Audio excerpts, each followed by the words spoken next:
Tamponi stamattina al test drive-in del Cafoncello, auto in coda per ore, decine di bambini in attesa, mandati dai pediatri per gestire i problemi del traffico, arrivano 2 pattuglie della polizia locale. E l'ULSS corre ai ripari, pronto il trasferimento del drive-in di Tamponi all'ex Dogana. Oggi il sopralluogo dei tecnici comunali e dei sanitari. A Treviso e Castelfranco ci sarà una corsia preferenziale per i minori.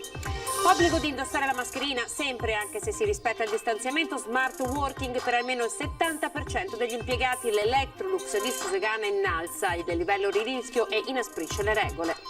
Spaccio in via Piave a Treviso, la polizia locale ferma un 22enne senza fissa dimora poco prima di essere ammanettato. Ha ingerito 6 ovuli di cocaina. 192 scadenze fiscali da domani per le imprese venete italiane. Giornata campale, tassazione che metterà a rischio la tenuta delle aziende.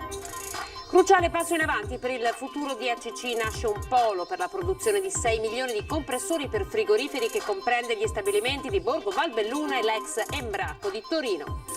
Dopo Fara pronta anche la mappatura tabacco con gli itinerari di Follina su carte GPS, obiettivo creare una rete di percorsi turistici per promuovere le colline UNESCO in tutto il mondo.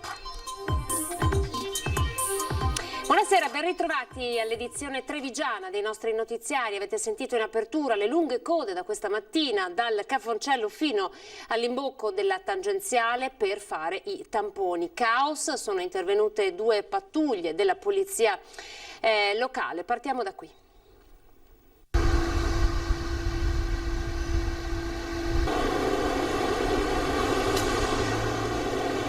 Ore di coda, auto in fila, Passo d'Uomo, lungo via Scarpa e prima lungo via Cittadella della Salute fino all'imbocco della tangenziale, quasi 2 chilometri. Uno degli accessi alla città e all'ospedale completamente in tilt stamattina. I primi disagi si sono verificati intorno alle 8, tanto da richiedere l'intervento della polizia locale con 2 pattuglie per far defluire il traffico, svincolando dalla coda chi doveva recarsi in città oppure verso il quartiere di Sant'Antonino. Una valanga alle richieste di tampone con un'affluenza che nemmeno il sistema drive-in messo in piedi dal Cafoncello è riuscito a smaltire. Questa è la foto della coda alle 9 del mattino. Verso le 12 le auto defluivano a rilento. Già 2 ore fa. C'era tanta gente in attesa. Mamma mia, c'è dei code, una roba incredibile. E c'è ancora la coda. Allora me ne lascio. Mi sa che torno a lavoro. Lei deve andare a lavorare dopo? Sì, devo andare a lavorare. Quanto avete aspettato? 2 ore. È stato caldo. A che ora siete arrivati stamattina? Alle 10 di mattina. Alle 10 di mattina, Siamo usciti Avete finito adesso, mezzogiorno? praticamente. mezzogiorno e un quarto, sì. Si vede dalle lacrime. Vi ha mandato qui il medico di base? No, siamo appena rientrati dalle vacanze. Abbiamo fatto una coda di 2 ore e un quarto. Per lei o per la bimba? Solo per la bimba, per la scuola. Ma l'ha richiesto il pediatra? Sì. Un po' di mal di pancia, se sta a casa si fa il tampone per tornare. Diversi i bambini in auto con i genitori per fare il tampone. Tutti, a seguito della comparsa dei sintomi più svariati, avevano bisogno del certificato per l'asilo o per la scuola. Bambini grandi e piccoli, nella maggior parte dei casi deviati dai pediatri direttamente all'ospedale per un tampone, ancora prima di essere visitati. Una modalità che rischia, così con i primi raffreddori autunnali, di mandare in tilt il sistema. Forse i pediatri dovrebbero fare il tampone? Decisamente sì. Più fortunato chi ha scelto di venire all'ultimo, ha atteso circa mezz'ora, il servizio termina alle 14. È un sistema ottimo appunto per poter essere più tranquilli, essere più sicuri. E preparata subito, insomma, di fronte al problema trovate immediatamente la soluzione. Il direttore generale Benazzi sta già predisponendo lo spostamento del punto drive-in dal Cafoncello direttamente nell'area dell'ex Dogana. Sentiamo. Abbiamo visto che la situazione viaria diventa sempre più difficile, tenendo conto che l'inverno ci sarà un potenziamento di queste richieste. Abbiamo chiesto al sindaco, il quale mi ha già detto di sì, il sindaco Conte, lo ringrazio, andremo entro la prossima settimana a fare i tamponi nell'area ex Dogana. La soluzione dei disagi di questa mattina è già stata trovata. La modalità drive-in predisposta al Cafoncello, che fino a pochi giorni fa gestiva una media di 500 tamponi al giorno, non ha retto evidentemente all'apertura delle scuole. Ai punti drive-in dove noi facciamo questo arrivano ovviamente anche persone che hanno l'indicazione del medico curante con l'edema, con la ricetta o dal pediatra per fare ovviamente i tamponi, come gente che è stata in sorveglianza, in quarantena, che con la carta del Dipartimento di Prevenzione arriva per fare il tampone, per essere sdoganato e per tornare a lavorare. Proprio perché è aumentata la richiesta dei tamponi per i minori, l'ULSS ha già predisposto per questi una corsia preferenziale. La seconda scelta, che non riguarderà solo Treviso ma riguarderà anche Castelfranco, Conegliano, è quella di creare anche la prossima settimana un percorso privilegiato solo per i minori.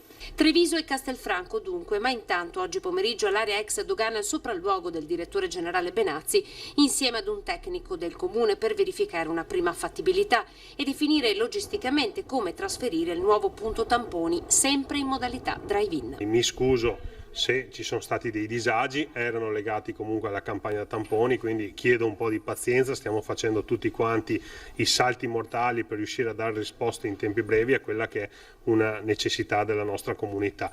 Oggi pomeriggio appunto faremo questi sopralluoghi per mettere la parola fine anche ai disagi. E dopo i casi di positività, nuove regole anti-Covid all'Electrolux di Susegana, vediamo di cosa si tratta.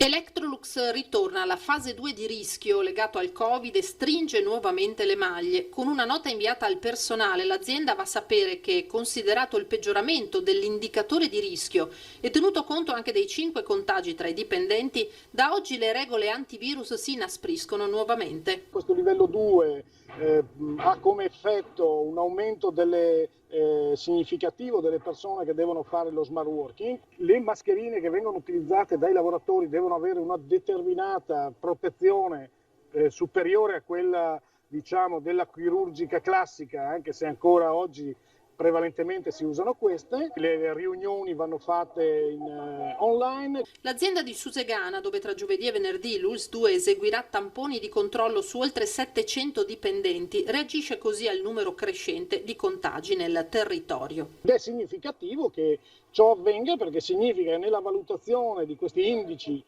che l'Electrolux applica in tutto il mondo, nella nostra area, nella comunicazione c'è scritto il Veneto, quindi immagino la regione, viene considerata per la fase che sta attraversando di un rischio più elevato di quello che c'era fino adesso, segnale che l'attenzione continua a essere costante, la preoccupazione leggermente crescente. Preoccupazione ce n'è anche tra i lavoratori, come conferma il loro rappresentante. Ci sono tutte le reazioni che si possono immaginare. Di sicuro quello che si nota è una maggior preoccupazione e una maggiore attenzione nell'utilizzare i dispositivi. Allora, da un'azienda ad un'altra, adesso parliamo di Stefanel, perché sono 2 le offerte vincolanti giunte al commissario di Stefanel in amministrazione straordinaria Raffaele Cappiello nell'ambito della gara lanciata lo scorso giugno dal Ministero per lo Sviluppo Economico per la cessione degli asset Stefanel SPA di Ponte di Piave e della partecipazione di maggioranza della riminese Interfashion. Lo si apprende da fonti sindacali. Le offerte riguardano l'una, la sola SPA, l'altra entrambi i rami d'azienda. Gli estremi delle offerte dovranno rimanere inalterati per 4 mesi, margine entro il quale il Mise stabilirà quale fra le due sia la migliore ai fini della continuità produttiva della società. Ci occupiamo di Ring questa sera in onda con Ferdinando Avarino, 21:15, e vi presentiamo la domanda del sondaggio che, come di consueto, vi proponiamo. Elezioni, rischio, astensione, voi andate a votare? Per il sì componete lo 0422 16 26 691, invece per il no lo 0422 16 26 690. Vi ricordiamo che la telefonata è gratuita all'esito del sondaggio. Ve lo faremo sapere questa sera durante la puntata di Ring. Ed ora parliamo di aeroporto Canova, ovviamente ancora chiuso, c'è tanta preoccupazione, una scelta che penalizza lavoratori e aziende del capoluogo. C'è stata questa mattina una marcia di protesta. A prima vista queste persone potrebbero sembrare turisti che si recano in aeroporto, niente di più sbagliato. Sebbene l'anno scorso siano passati oltre 3 milioni e mezzo di turisti per più di 24.000 voli, ora qui al Canova non se ne vede nemmeno uno. Queste persone in marcia silenziosa sono i lavoratori rimasti a casa dopo che l'aeroporto è stato chiuso l'11 marzo. Da quel giorno la pista è rimasta completamente vuota, così come i parcheggi. I ristoranti e gli alberghi hanno perso l'80% dei clienti. Se lo scalo trevigiano non riparte, sono a rischio chiusura tutti i servizi collaterali che in questi anni hanno prosperato, ci hanno detto i lavoratori davanti allo scalo con le porte chiuse. La situazione si fa sempre più pesante, così non riusciamo ad andare avanti. Vogliamo chiarezza sul nostro futuro. Chiediamo che si possa capire quando riapre l'aeroporto con effetti seri e decisi, perché alla fine hanno dato annunci a giugno, annunci a ottobre e poi adesso marzo, quindi speriamo. Lo scalo di Treviso è linfa vitale non solo per bar e ristoranti, ma anche per alberghi, B&B e agriturismi. Dobbiamo avere chiarezza su cosa fare per il nostro futuro, se rimetterci in gioco nuovamente dopo tanto impegno, tanto investimento che abbiamo fatto. La scelta di chiudere il Canova non crea solo un danno economico, l'aeroporto deve essere visto come un servizio pubblico essenziale. Hanno dirottato tutto su Venezia effettivamente per una questione economica, perché noi potremo volare domani mattina, quindi non è che non ci sono i voli. C'è chi parla di scippo, chi di legge di mercato per non tenere aperti a mezzo servizio 2 scali. Una scelta, temono i lavoratori, che possa incidere in modo sfavorevole e definitivo anche dopo che il Ministero ha stoppato il progetto di ampliamento. Si rischia non solo messa a cassa integrazione, perché quella c'è già, ma il licenziamento di circa 900 dipendenti diretti e soprattutto 3.000 famiglie che fanno parte dell'indotto e che quindi rischiano di rimanere senza alcun supporto economico. L'ipotesi di dover andare avanti con la chiusura sarebbe la condanna a morte per decine di attività condotte da imprenditori che hanno combattuto contro la crisi economica prima e contro questa epidemia ora. Se non si muore dal virus, moriamo di fame, perché qui non si lavora più. Parliamo di Treviso Found, diventerà strutturale. Cassugana intende confermare l'iniziativa per supportare le attività produttive. Uno degli interventi sono gli sgravi fiscali per i plateatici. Il provvedimento messo in campo dal Comune a favore delle attività produttive in piena crisi Covid si è rivelato così efficace che Cassugana non solo lo ha riproposto una seconda volta, ma intende renderlo permanente. Io credo che un provvedimento che ha avuto questo successo, questo riscontro sul territorio, debba necessariamente avere caratteristica strutturale e quindi essere ripresentato anche al di fuori dell'emergenza coronavirus. Oltre 150 le imprese e le attività commerciali che ne hanno beneficiato finora, 520.000 euro l'impegno economico del Comune, che ha generato garanzie per 2,5 milioni di euro ed erogazione di finanziamenti per 5, tanto da meritare il prestigioso riconoscimento come uno dei primi 5 progetti in Italia da parte del Festival dell'Economia Civile di Firenze. Al netto delle medaglie, la soddisfazione vera è il riconoscimento che è arrivato dal territorio, cioè tutte quelle imprese che sono riuscite a beneficiare di questi denari. L'amministrazione intende confermare anche gli sgravi su tributi e imposte comunali. Noi vogliamo continuare per tutto il 2021 con le agevolazioni. In questo momento stiamo studiando quali siano i provvedimenti migliori che devono tener conto naturalmente dell'agevolazione, quindi del vantaggio per l'impresa, per i cittadini e anche un po' delle casse comunali. I plateatici potrebbero dal 2021 tornare in parte al pagamento, ma quello che vogliamo è garantire la gratuità dell'estensione del plateatico. Quindi per un plateatico molto più grande di quello che si aveva in precedenza si pagherà esattamente quello che si pagava prima, quindi di fatto la metà della struttura. Plateatici che invitano a incentivare la pedonalizzazione. In Borgo Mazzini l'esperimento del mercatino, sabato e domenica ha aperto nuovi scenari. Il riscontro da cittadinanza, da operatori economici è stato molto buono, quindi un esperimento sicuramente da ripetere. Allora, la cronaca, c'è stato un incidente a Farra di Soligo nel pomeriggio, pare che un agricoltore sia stato investito dal trattore sul quale stava lavorando sui campi, il trattore si sarebbe ribaltato, l'accaduto sarebbe avvenuto vicino alla sede della Croce Rossa, codice 2, è stato portato all'ospedale di Treviso con l'elicottero, pare che non sia fortunatamente in pericolo di vita. E c'è stato un altro incidente invece questa mattina stamattina all'alba una ragazza di 22 anni ha perso il controllo della sua automobile finendo così contro un platano, forse a causa di un colpo di sonno oppure di una distrazione. Siamo in via Vittorio Veneto a Macerata sul Piave. La ragazza ferita è stata soccorsa dai vigili del fuoco che l'hanno aiutata ad uscire dall'abitacolo della macchina. Sul posto anche l'ambulanza. Lunghe code si sono formate poco dopo. Per i rilievi sono intervenuti i carabinieri. Un altro incidente invece c'è stato lungo la Pontebana. Un camion ha perso parte del carico che stava trasportando all'altezza della rotatoria di Susegana. Sull'asfalto sono caduti dei rotoli di tubature di ferro che i vigili del fuoco da Treviso e Conegliano hanno rimosso dal manto stradale. Ed ora una cronaca legata alla droga. La polizia locale ha fermato un 22enne senza fissa dimora. Poco prima di essere ammanettato ha ingoiato 6 ovuli di cocaina. Fermato ad un controllo degli agenti della Polizia Municipale di Treviso, un giovane di 22 anni di nazionalità nigeriana ha ingerito 6 ovuli di cocaina destinati allo spaccio. L'uomo, portato all'ospedale Cafoncello di Treviso, è stato sottoposto ai raggi e ad una TAC che ha confermato la presenza prima nello stomaco e poi nell'intestino dei 6 piccoli involucri. I sanitari hanno proceduto con le cure mediche per fare in modo che il giovane espellesse i corpi estranei che aveva volontariamente ingerito. Per il nigeriano senza fissa dimora sono scattate le manette e la custodia cautelare in carcere. Il soggetto era in possesso inoltre di alcune banconote per un totale di 350 euro e 2 cellulari, anch'essi sequestrati in quanto possibile provento di spaccio. Il cittadino extracomunitario attualmente in carcere sarà processato per direttissima nei prossimi giorni. Ci fermiamo per pochi secondi di pubblicità.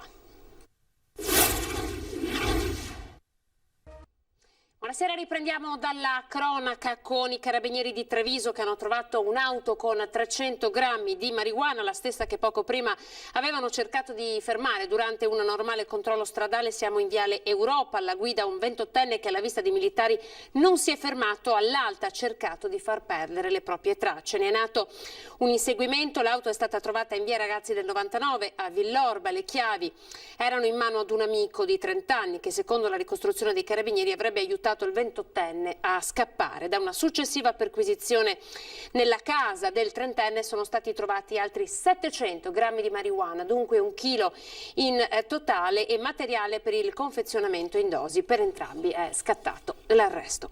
Siamo alla politica, elezioni comunali. Vi presentiamo i primi 3 candidati alla poltrona di primo cittadino di Castelfranco Veneto. L'uscente, il leghista Stefano Marcon, lo sfidante del Movimento 5 Stelle Cristian Bernardi, il giovane della lista Obiettivo Comune Lorenzo Zurlo sono i primi 3 contendenti per la carica di sindaco di Castelfranco Veneto che vi presentiamo, e a cui abbiamo chiesto innanzitutto cosa li ha spinti a candidarsi. Mi ricandido perché penso che a Castelfranco Veneto serva un'amministrazione dinamica, e l'esempio che ho alle mie spalle attesta ciò che serve a Castelfranco Veneto, e cioè celerità nella risposta dei cittadini. Mi hanno candidato il mio gruppo per continuare il lavoro che abbiamo fatto in questi 5 anni di opposizione a Castelfranco Veneto. Mi candido perché vogliamo promuovere la cooperazione. Gli scontri rischiano di creare antagonismi in città, noi siamo qui per il confronto costante. Quali sono le priorità per la città? Le priorità per Castelfranco sono il continuare la messa in sicurezza della viabilità, anche quella di rango superiore, il proseguire il rapporto proficuo con il mondo della scuola, valorizzare la città stessa sotto il profilo turistico-culturale e continuare nella gestione oculata e attenta del bilancio comunale. L'amministrazione comunale deve assolutamente ascoltare il parere dei cittadini. E come può farlo? Attraverso dei referendum. Il secondo punto è quello del bilancio partecipativo. Il terzo punto è la scelta degli assessori. Devono essere persone molto preparate, scelte tramite curriculum e fuori da Castelfranco Veneto per evitare conflitti di interesse. Le nostre priorità sono ambiente e cultura, incentivare l'uso della bicicletta congiungendo bene tutte le piste ciclabili già esistenti, promuovere il verde, valorizzarlo, ma soprattutto aprire i settori creativi per nuove forme di lavoro. E domani vi presenteremo gli ultimi due candidati alle elezioni. Ora vi parliamo di scadenze fiscali. Pensate, sono ben 192 da domani per le imprese venete e italiane. Una giornata campale, tassazione che metterà a rischio la tenuta delle aziende, dicono gli artigiani e la Camera di Commercio conferma.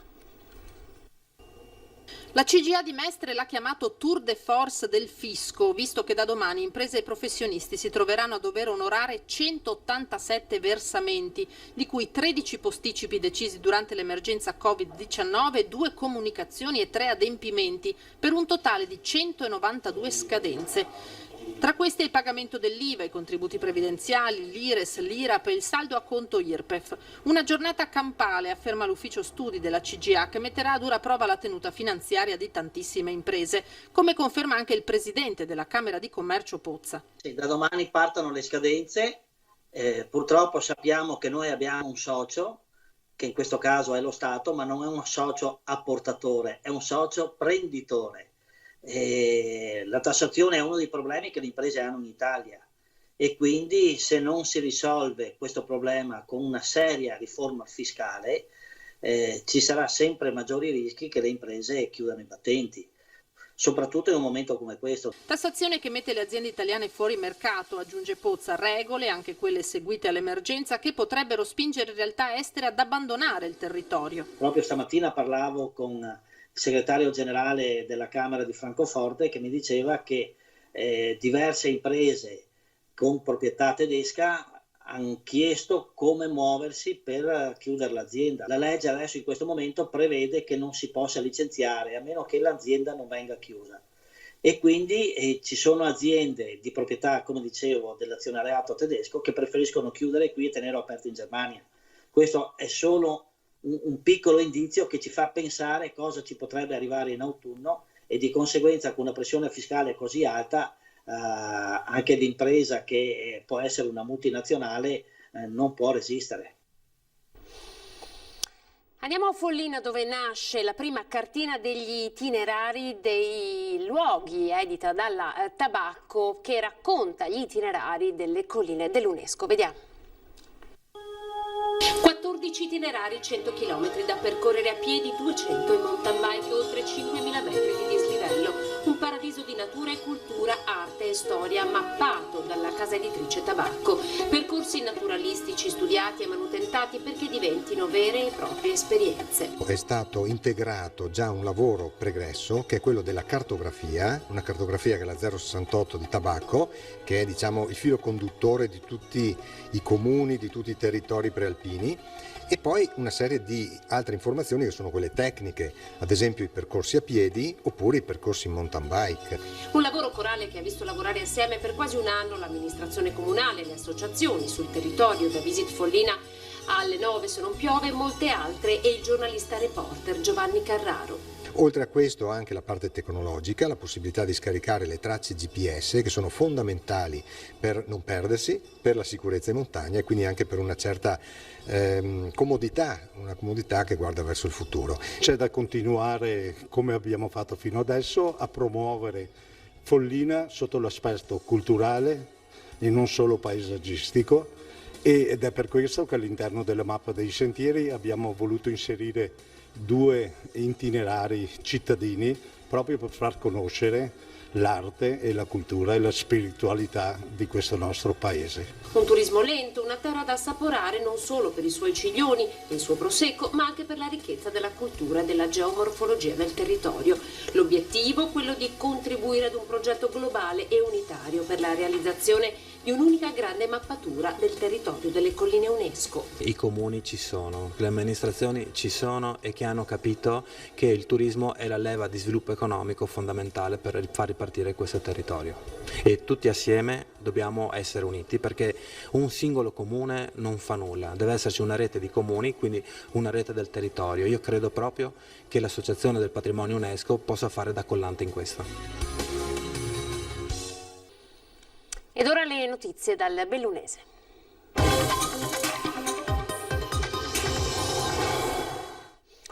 Allora, Allora, nasce un polo per la produzione di 6 milioni di compressori per frigoriferi che comprende gli stabilimenti ACC di Borgo Valbelluna, ex Embraco di Riva di Chieri a Torino. La notizia che vi abbiamo anticipato 2 giorni fa è stata ufficializzata al tavolo convocato in prefettura a Torino dalla sottosegretaria al MISE Alessandra Todde e a cui hanno partecipato tra gli altri il commissario straordinario di ACC e per la Fiomma di Belluno e il segretario Stefano Bona. L'investimento complessivo è di 50 milioni di euro tra pubblico e privato.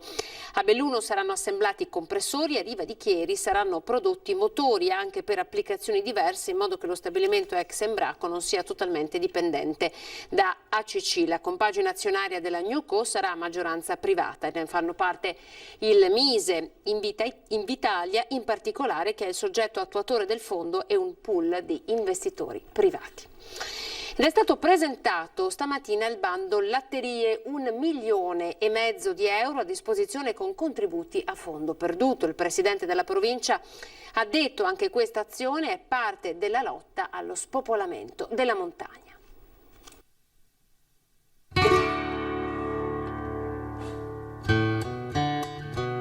Un progetto strategico per l'agricoltura finanziato con il Fondo dei Comuni di Confine per rendere più efficiente la produzione lattiero-casearia del Bellunese. 1.550.000 euro il plafond a disposizione delle aziende della filiera agroalimentare del latte di tutta la provincia. Penso che sia un segnale molto importante di sostegno al mondo degli allevatori, alla zootecnia bellunese. Penso che dobbiamo cercare proprio di lavorare anche con i fondi di confine proprio su questa strada per cercare di venire incontro ai settori che hanno bisogno sicuramente di un sostegno economico importante.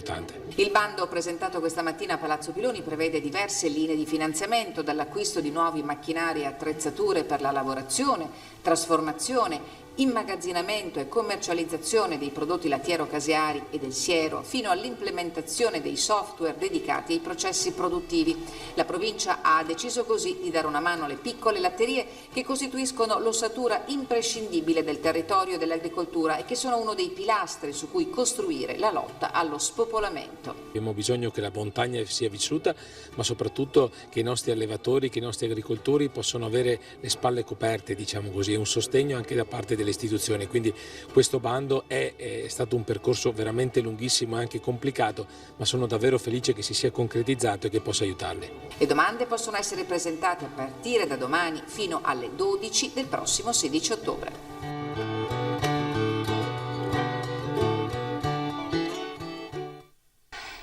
Colpo di scena sulla vicenda legata alla questione dei lupi, il piano tanto invocato soprattutto dalle categorie produttive. In rappresentanza degli allevatori c'è e tra l'altro è datato marzo 2019, è stato consegnato alla conferenza Stato-Regioni all'inizio di aprile dello scorso anno. Discutiamo, ne ha detto oggi a Longarone il ministro all'ambiente Sergio Costa.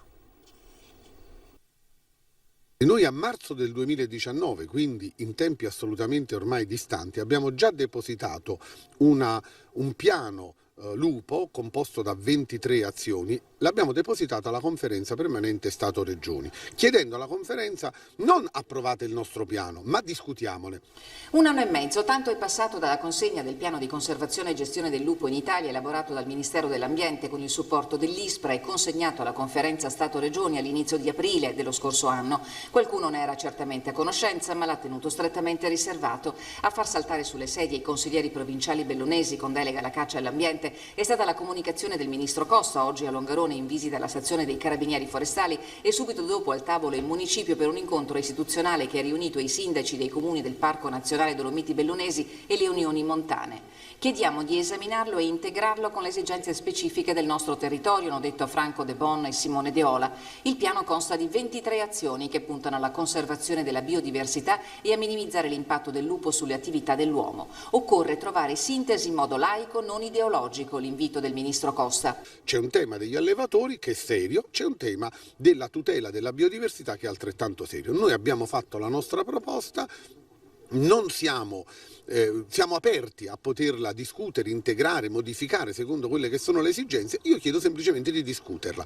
Costa ne ha parlato con il presidente del Parco Nazionale Dolomiti Bellunesi, che unico in Italia per la sua attività di coordinamento di tutto il territorio, non solo quello del parco, ha avuto una disponibilità di 11.280.000 euro. Il coordinamento riguarda non solo gli allevatori e quindi le categorie, ma anche chi possiede animali a titolo di affezione. Noi faremo nelle prossime settimane un incontro pubblico in cui presenteremo e consegneremo a tutti questi soggetti un opuscolo su come può esserci l'approccio per arrivare alla convivenza. E a chi sta subendo predazioni quotidiane, il presidente Vigna risponde. La soluzione è solamente quella della prevenzione, perché comunque non si tratta del numero dei lupi, perché è sufficiente un esemplare per fare le predazioni. Dobbiamo far sì che il lupo, come sta facendo all'interno del parco, predi gli animali selvatici, per fare in modo che fuori non si abitui a mangiare comodo, perché questo è il termine.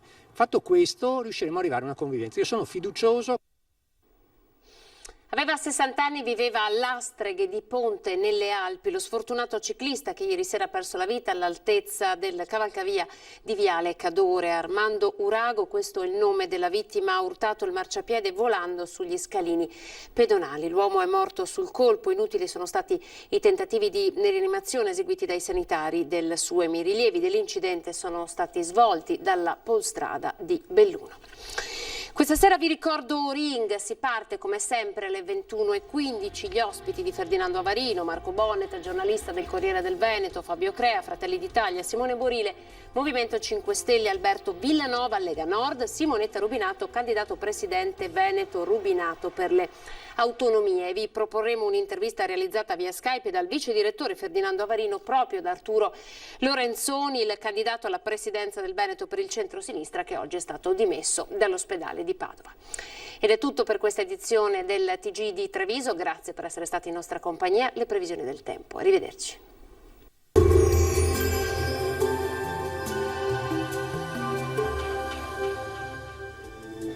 Benvenuti al Meteo. Lieve calo della pressione, ma riguarderà molto marginalmente il nostro territorio. Il dettaglio di mercoledì 16 settembre. Sul Veneto al mattino contesto decisamente soleggiato, sarà asciutto e stabile. Dal pomeriggio aumenterà la nuvolosità sui settori montuosi dove saranno possibili degli acquazzoni, localmente anche fin verso le zone pedemontane e limitrofe. Temperature stazionarie minime tra 15 e 20 gradi, valori massimi oscillanti invece tra i 26 e i 30 gradi all'incirca. Stessa situazione poi anche sul Friuli Venezia Giulia, poche novità con sole su tutti i settori e cielo sereno o ancora al massimo poco nuvoloso. Piovaschi al pomeriggio in montagna. Temperature minime fino a 22 gradi, massime sui 29-30 all'incirca. Infine uno sguardo alla situazione del Trentino Alto Adige, anche qui tanto sole al mattino, col passare delle ore instabilità in aumento con piogge via via più diffuse. Temperature minime sui 16 gradi, massime invece fino a 28 all'incirca. Dal meteo per ora è tutto, io vi auguro un buon proseguimento in compagnia di Antenna 3. Arrivederci.